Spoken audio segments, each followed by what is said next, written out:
మీకు తెలుసా, ఒక వ్యక్తి పుట్టుకతోనే నడవలేని స్థితిలో జన్మించాడు.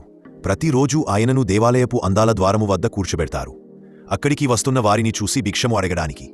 ఒక పవిత్రమైన రోజు ప్రార్థన సమయానికి పేతురు మరియు యోహాను దేవాలయానికి వెళ్తున్నారు. ఆ వ్యక్తి వారిని చూసి భిక్షము అడిగాడు. పేతురు ప్రేమతో చూచి ఇలా అన్నారు, మావైపు చూడు. ఆయన ఆశతో చూశాడు, కాని ఊహించనిందొకటి జరిగింది. పేతురు అన్నాడు, నాకు వెండి లేదు, బంగారము లేదు, కాని నాకు ఉన్నదానిని నీకిచ్చుచున్నాను. నజరేయుడైన యేసుక్రీస్తు నామములో లేచి నడుచు. అతని చేతిని పట్టుకుని లేపాడు. అతని పాదములు మరియు కాలిమోకాలు బలము పొందినవి. అతడు వెంటనే లేచి నిలబడి నడిచాడు.